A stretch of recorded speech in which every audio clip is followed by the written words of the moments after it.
우리 함께 하나님의 말씀 보겠습니다. 역대하 1장 1절에서 17절입니다. 오늘부터 역대하 말씀을 새롭게 묵상합니다. 역대하 1장 1절에서 17절까지 말씀을 같이 읽겠습니다. 다윗의 아들 솔로몬은 자기의 왕위를 튼튼히 굳혔다. 주 하나님께서 그와 함께 계시며 그를 크게 높여 주셨다. 솔로몬은 온 이스라엘 곧 천부장과 백부장과 재판관들과 온 이스라엘의 지도자들과 각 가문의 족장들을 불렀다. 솔로몬은 온 회중을 데리고 기브온에 있는 산당으로 갔는데 거기에는 하나님의 회막 곧 주님의 종 모세가 광야에서 만든 회막이 있었다. 그러나 하나님의 궤는 다윗이 일찍이 예루살렘의 궤를 모실 장막을 치고 기럇 여아림에서 그리로 올려다 두었다. 다만 후레 전자요 우리의 아들인 브살렐이 만든 놋제단은 기브온에 있는 주님의 성막 앞에 있었다. 그래서 솔로몬은 회중과 함께 그리로 나아간 것이다. 솔로몬은 거기 주님 앞 곧 회막 앞에 있는 놋제단으로 올라가 번제물 1000마리를 바쳤다. 그날 밤 하나님께서 솔로몬에게 나타나셔서 내가 너에게 무엇을 주기를 바라느냐 나에게 구하여라 하고 말씀하셨다. 솔로몬이 하나님께 여쭈었다. 주님께서 나의 아버지 다윗에게 큰 은혜를 베푸셨고 또한 나로 하여금 아버지의 뒤를 이어 왕이 되게 하셨습니다. 주 하나님, 이제 나의 아버지 다윗에게 하신 말씀을 그대로 이루어 주십시오. 주님께서 나를 땅의 티끌같이 많은 백성의 왕으로 삼으셨으니 이제 지혜와 지식을 나에게 주셔서 이 백성을 인도하게 하여 주십시오. 이렇게 많은 주님의 백성을 누가 다스릴 수 있겠습니까? 하나님께서 솔로몬에게 말씀하셨다. 내 소원이 그것이구나. 부와 재물과 영화를 달라고 하지 않고 너를 미워하는 자들의 목숨을 달라고 하지도 않고 오래 살도록 해달라고 하지도 않고 오직 내가 너를 왕으로 삼아 맡긴 내 백성을 다스릴 지혜와 지식을 달라고 하니 내가 지혜와 지식을 너에게 줄 뿐만 아니라 부와 재물도 영화도 주겠다. 이런 왕은 내 앞에도 없었고 내 뒤에도 다시 없을 것이다. 그런 다음에 솔로몬은 기브온 산당에 있는 회막에서 떠나 예루살렘으로 돌아와서 이스라엘을 다스렸다. 솔로몬이 병거와 기병을 모으니 병거가 1400대, 기병이 12,000명에 이르렀다. 솔로몬은 그를 병거 주둔성과 왕이 있는 예루살렘에다가 나누어 배치하였다. 왕의 덕분에 예루살렘에는 은과 금이 돌처럼 흔하였고 백향목은 세펠라 평원지대의 뽕나무만큼이나 많았다. 솔로몬은 말들을 이집트와 구에서 수입하였는데 왕실 무역상들을 시켜 구에서 사들였다. 병거도 이집트에서 사들였는데 값은 병거 한 대에 은 600세겔이고 말 한 필에 150세겔이었다. 그렇게 들여와서 그것을 헷족의 모든 왕과 시리아 왕들에게 되팔기도 하였다. 아멘. 오늘도 하나님께서 저와 여러분에게 주신 하나님 귀한 말씀을 통해서 영적 은혜와 도전의 시간 되길 바랍니다. 여러분들이 새로운 직책이나 역할을 맡게 되면 어떤 감정을 경험합니까? 기대와 두려움이 공존하겠죠. 성취감과 부담감도 느끼지 않겠습니까? 오늘 본문의 말씀에 나오는 솔로몬도 마찬가지입니다. 이 솔로몬의 마음을 한번 생각해 보십시오. 그는 이스라엘 역사상 가장 위대한 왕 중에 한 명인 다윗의 아들로서 아버지의 뒤를 이어서 왕위에 오르게 됩니다. 다윗은 군사적으로 탁월했고요. 하나님과 친밀한 관계를 맺었던 사람입니다. 백성들에게 사랑과 존경을 받았습니다. 그런 아버지의 뒤를 잇는다라는 것이 얼마나 부담스럽겠습니까? 솔로몬은 자신의 역량으로는 이 거대한 책임을 감당할 수 없음을 알았습니다. 깊은 딜레마에 빠지죠. 내가 아버지처럼 좋은 왕이 될 수 있을까?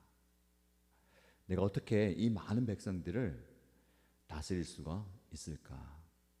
이것이 본문이 우리에게 제시하는 첫 번째 갈등입니다. 우리에게도 그런 갈등이 있지 않을까요? 내가 이 일을 감당할 수 있을까?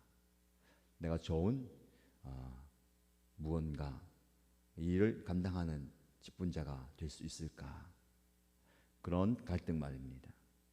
오늘 역대하 1장에서 나오는 솔로몬의 이야기는 그가 그 거대한 부담감이 있는 왕위에 오른 직후의 상황입니다. 왕위에 오르자 솔로몬이 가장 먼저 한 행동은 무엇입니까? 1절에서 4절 말씀 보시면 모든 지도자들을 한 곳에 모읍니다. 2절에 보면 솔로몬은 온 이스라엘 곧 천부장과 백부장과 재판관들과 온 이스라엘의 지도자들과 각 가문의 족장들을 불렀다. 지도자들, 각계의 지도자들 다 모읍니다. 그리고 그 온 회중을 데리고 기브온 산당으로 갑니다. 거기에는 모세가 만든 그 장막이 있죠. 물론 언약궤는 다윗이 예루살렘 성전으로 옮겼습니다. 근데 그 성막이 쳐져 있고요. 놋제단, 제물을 드리는 제단이 그대로 있습니다. 거기에서 무엇을 합니까? 함께 하나님을 예배합니다. 번제물을 드리는데 1000마리의 번제물을 드렸다라고 말씀합니다. 예배의 규모가 엄청나게 큽니다. 왕이니까 그 정도 하겠지. 재산이 있으니까 그 정도 하겠지. 아니죠. 정성과 간절함이 담겨 있는 예배입니다. 하나님을 예배하죠. 여러분, 예배는요, 우리의 정성과 간절함이 함께 담겨 있어야 됩니다. 예배의 초점은 하나님이죠. 예배를 받으신 분 하나님입니다. 거기에 정성이 있어야 되는 거예요. 하나님께 드리는 예배가 정성과 열정이 있어야 됩니다. 그리고 또한 간절함이 있습니다. 하나님을 향한 간절함이 예배로 표현되는 것입니다. 1000마리의 번제물, 일반적인 예배가 아니죠. 솔로몬의 마음이 얼마나 간절한지, 하나님을 향한 열망이 얼마나 큰지, 거기에는요 그의 겸손함이 담겨 있습니다. 자신의 한계를 인정하는 겁니다. 내 힘으로는, 내 역량으로는 일을 할 수가 없습니다. 하나님의 도움이 없으면 이스라엘을 다스릴 수가 없습니다 라는 것을 본인이 표현할 뿐만 아니라 모든 지도자들 앞에 보여주는 거예요. 여러분, 굉장히 중요한 겁니다. 높은 자리에 있으면 자신의 연약함을 감추려고 합니다. 단점과 부족함, 실수도 감추려 하죠. 그러나 이 다윗은 모든 지도자들 앞에 공개적으로 고백합니다. 내가 이렇게 왕이 되었지만 하나님 앞에는 내가 겸손히 나가야 됩니다. 여러분들도 저처럼 하나님 앞에 겸손히 엎드리십시다 라는 것을 보여주는 겁니다. 우리는 철저하게 하나님 앞에 엎드려야 됩니다. 이것이 예배입니다. 단순히 일요일 정한 시간, 예배 시간 참여해서 그 자리에 있는 것이 예배가 아니라 하나님 앞에 철저하게 엎드리는 것, 이것이 예배입니다. 여러분의 삶의 자리에서, 여러분의 섬김의 자리에서 철저하게 하나님 앞에 무릎 꿇고 엎드리는 예배자가 되시기를 축복합니다. 중요한 것은요, 하나님이 그 예배를 받으셔야 됩니다. 가인과 아벨이 제사를 똑같이 드렸지만 아벨의 제사를 하나님이 받으시잖아요.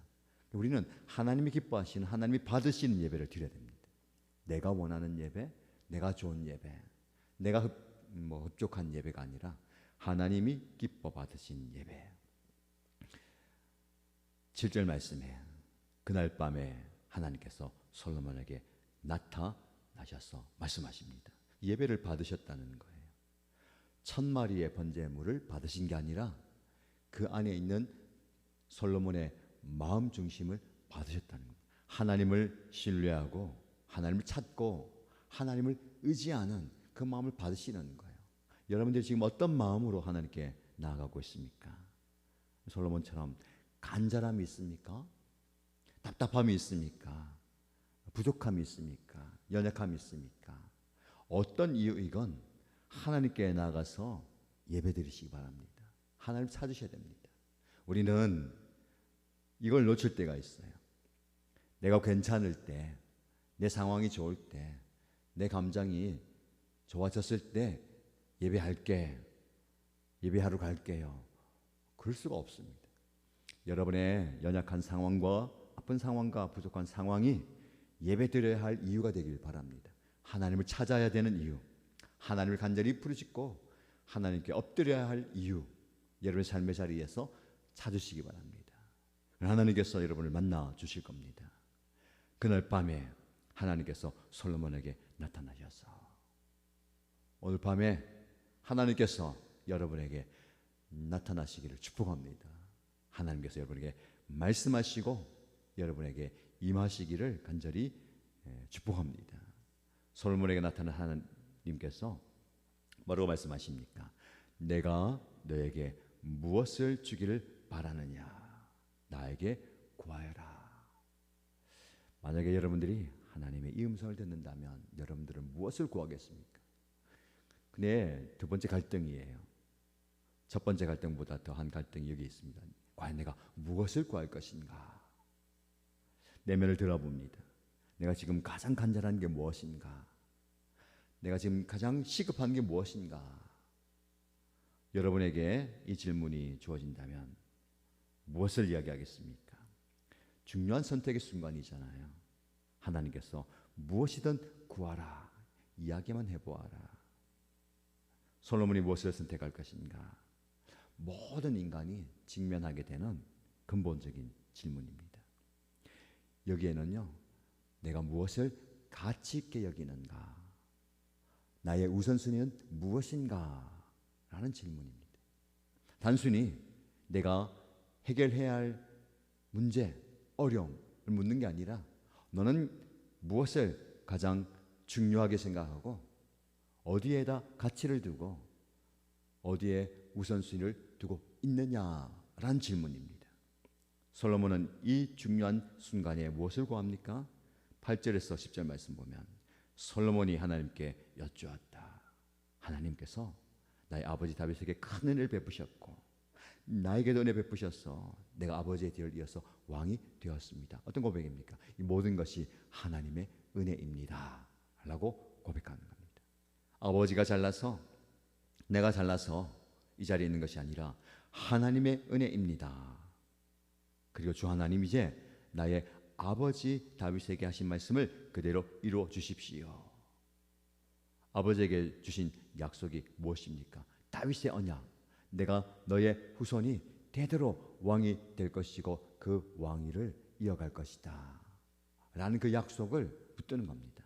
하나님의 약속을 붙들고 하나님의 은혜를 기억하면서 구하는 게 무엇입니까? 주님께서 나를 땅의 티끌같이 많은 백성의 왕으로 삼으셨으니 이제 지혜와 지식을 나에게 주셔서 이 백성을 인도하게 하여 주십시오. 누가 이 많은 백성을 다스릴 수 있겠습니까? 저라도 누구라도 자신의 역량과 힘으로 할 수 없습니다. 하나님의 지혜가 필요합니다 라고 지혜를 구하는 겁니다. 여러분, 여기는요 단순한 세상적 지혜가 아니라 하나님의 지혜를 구하는 거예요. 하나님이 주시는 지혜, 이 지혜를 구하는 솔로몬의 겸손함을 보게 되는 겁니다. 이 이야기의 전환점은 하나님의 응답에서 찾을 수가 있습니다. 다윗을 이어 왕이 된 솔로몬이 갈등이잖아요. 왕이 되어서 어떻게 내가 할 수 있을 것인가 하는 그 갈등과 하나님께서 무엇을 구할 것인가를 물어볼 때 그 갈등이 하나님의 응답으로 해소가 됩니다. 하나님께서 내가 재물도 구하지 않고 명성도 구하지 않고 권력도 장수도 구하지 않고 그러니까 지혜와 지식을 구하니 그 지혜와 지식은 어떤 지식입니까? 어떤 지혜입니까? 하나님의 백성을 잘 다스릴 수 있는 지혜를 구하니까 하나님께서 그 마음을 인정하시고 지혜와 지식뿐만 아니라 모든 것도 너에게 주겠다라고 말씀하십니다. 여러분, 하나님은 솔로몬의 선택을 기뻐하셨습니다. 솔로몬이 자신의 개인적 이익이 아니라 하나님의 백성을 위한 지혜를 구했기 때문입니다. 우리가 잘 알듯이 마태복음 6장 33절의 원리가 여기에 담겨 있습니다. 너희는 먼저 그의 나라와 그의 의를 구하라. 그리하면 이 모든 것을 너희에게 더하시리라. 하나님의 나라, 하나님의 백성을 다스리는 것, 그의 하나님의 지혜로 이 백성을 다스리겠다라는 겁니다. 여러분, 우리가 어떤 선택의 순간에 무엇을 구합니까? 나에게 초점을 맞추는 것이 아니라 하나님의 나라와 하나님의 하나님의 뜻이 이루어지기를 구하는 저와 여러분 되시기를 축복합니다. 하나님께서 그런 우리의 모습을 기뻐하신다면 우리에게 우리가 구하지 아니한 모든 것들도 더하여 주실 줄로 믿습니다. 하나님께서 주신 복이 솔로몬을 통해서 어떻게 흘러가는가 13절에서 잘 나와 있습니다. 그 위에 말씀을 보시면요, 솔로몬의 그 강성함과 번영함을 잘 이야기하죠. 대표적인 말씀이 은과 금이 돌처럼 흔하였다. 엄청난 축복입니다. 그러나 우리는 그 축복에 우리의 시선을 빼앗기면 안 됩니다. 물질적인 번영과 여러 가지 축복, 물론 이것도 주시면 좋겠지요. 그러나 우리는 먼저 우선순위 하나님의 나라와 하나님의 의를 구하는 우리의 모습 되어야 되겠습니다. 이 말씀을 통해서 우리가 구체적으로 삶에 적용할 부분들은요, 우리의 선택은 우리의 가치관을 드러낸다라는 사실을 기억하시기 바랍니다. 내가 무엇을 선택하느냐, 그것이 나의 가치관이에요. 진정한 지혜는 겸손에서 시작됩니다. 겸손은 하나님을 인정하는 거예요. 이 모든 것이 하나님의 은혜입니다. 하나님의 도움이 필요합니다. 여기에서 시작되는 겁니다. 잠언 9장 10절 말씀, 여호와를 경외하는 것이 지혜의 근본이다. 여러분, 지혜가 무엇입니까? 세상적인 지식을 넘어서는 하나님을 경외하는 것입니다. 솔로몬처럼 하나님을 예배하고 하나님 앞에 엎드리는 것입니다. 그리고 하나님은 하나님의 뜻을 구하는 자에게 더 많은 것을 주십니다. 지혜는요, 실제적인 결과로 우리에게 주어집니다. 그러므로 여러분, 하나님의 지혜가 여러분에게 충만하길 축복합니다. 그 지혜를 통해서 얻게 되는 많은 복들이 여러분의 삶과 사역 현장 가운데 넘쳐나기를 축복합니다. 하나님을 경외하는, 하나님 앞에 무릎 꿇고 엎드리는 저와 여러분 되시기를 주님의 이름으로 축복합니다.